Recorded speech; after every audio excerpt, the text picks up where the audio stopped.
Mark chapter 15. Jesus is brought to Pilate. It was a very early in the morning. The chief priests with the elders, the teachers of the law, and the whole Sanhedrin made a decision. They tied Jesus up and led him away. Then they handed him over to the Pilate. "Are you the king of the Jews?" asked Pilate. "Yes, it is just as you say," Jesus replied. The chief priests brought many charges against him. So Pilate asked him again, "Aren't you going to answer? See how many things they charge you with." But Jesus still did not reply. Pilate was amazed. It was the usual practice at the Passover feast to let one prisoner go free. The people could choose the one they wanted.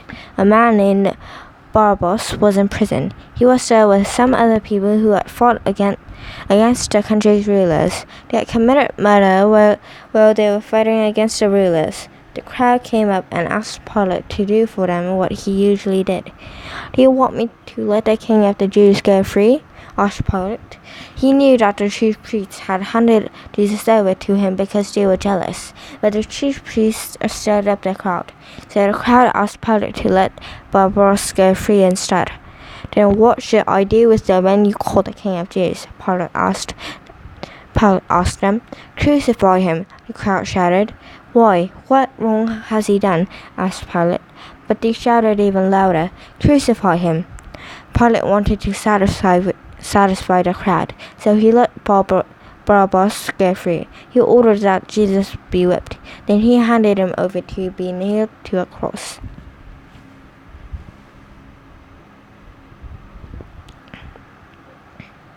The soldiers make fun of Jesus. The soldiers led Jesus away into the palace. It was called the Praetorium. They called together the whole company of soldiers. The soldiers put a purple robe on Jesus. Then they twisted thorns together to make a crown. They placed it on his head. They began to call out to him, "We honor you, King of the Jews." Again and again they hit him on the head with a stick. They spit on him. They fell on their knees and pretended to honor him. After they had made fun of him, they took off the purple robe. They put his own clothes back on him. Then they led him out to nail him up to a cross. Jesus is nailed to a cross. A man named Simon from Cyrene was passing by. He was the father of Alexander and Rufus. Simon was on his way in from the country. The soldiers forced him to carry the cross. They brought Jesus to the place called Golgotha. The word Golgotha means the place of the skull. Then they gave him wine mixed with spices, but he did not take it. They nailed him to the cross. Then they divided up his clothes. They cast lots to see what each of them would get. It was 9 o'clock in the morning when they crucified him. They wrote out the charge against him. It read, "The King of the Jews." They crucified 2 robbers with him. One was on his right and one was on his left. Those who passed by shouted at Jesus and made fun of him. They shook their heads and said, "So you are going to destroy the temple and build it again in 3 days? Then come down from the cross. Save yourself."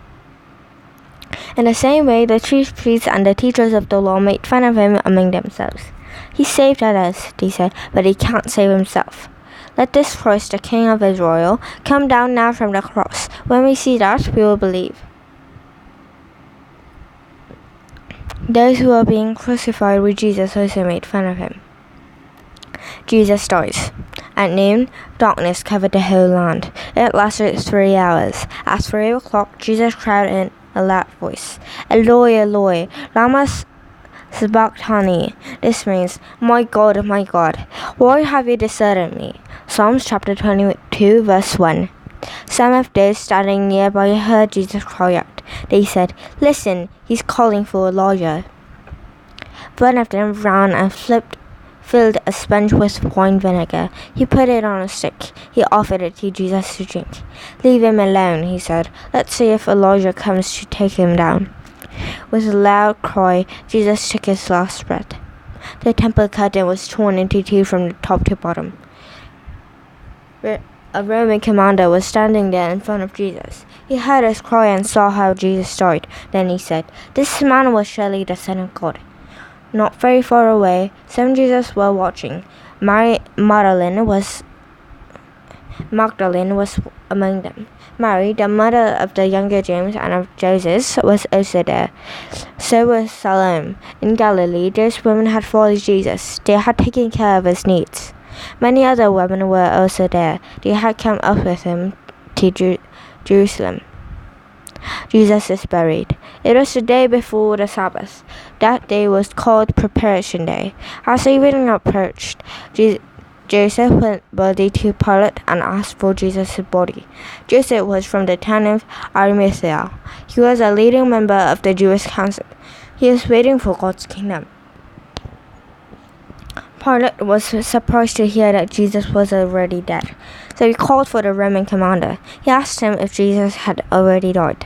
The commander said it was true, so Pilate gave the body to Joseph. Joseph bought some linen clothes, took the body down and wrapped it in the linen. He put it in a tomb cut out of rock. Then he rolled a stone against the entrance to the tomb. Mary Magdalene and Mary, the mother of Jesus, saw where Jesus' body had been placed.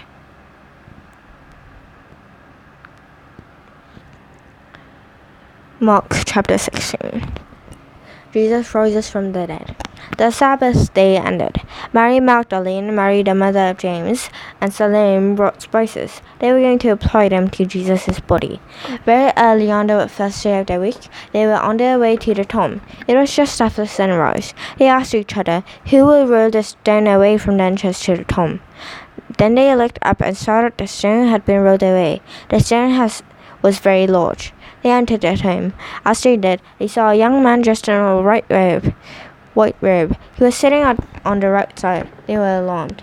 "Don't be alarmed," he said. "You were looking for Jesus the Nazarene who was crucified, but he has risen. He is not here. See the place where they had put him. Go, tell his disciples and Peter. He is going ahead of you into Galilee. There you will see him. It will be just as he told you." The women were shaking and confused. They went out and ran away from the tomb. They said nothing to anyone because they were afraid. Jesus rose from the dead early on the first day of the week. He appeared first to Mary Magdalene. He had driven 7 demons out of her. She went and told those who had been with him. She found them crying. They were very sad. They heard that Jesus was alive and that she had seen him, but they did not believe it. After that, Jesus appeared in a different form to 2 of them. This happened while they were walking out in the country. The 2 returned and told the others about it, but the others did not believe them either. Later, Jesus approached to 11 as they were eating. He spoke firmly to them because they had no faith. They would not believe those who had seen him after he rose from the dead. He said to them, "Go into all the world, preach the good news to everyone. Anyone who believes and is baptized will be saved, but anyone who does not believe will be punished. Here are the miraculous signs that those who believe will do. In my name they will drive out demons. They will speak in language they had not known before. They will pick up snakes with their hands, and when they drink deadly poison, it will not hurt them at all. They will place their hands on sick people, and the people will get well." Then the Lord Jesus finished speaking to them. He was taken up into heaven. He sat down at the right hand of God. Then the disciples went out and preached everywhere. The Lord worked with them, and he backed up his word by the signs that went with it.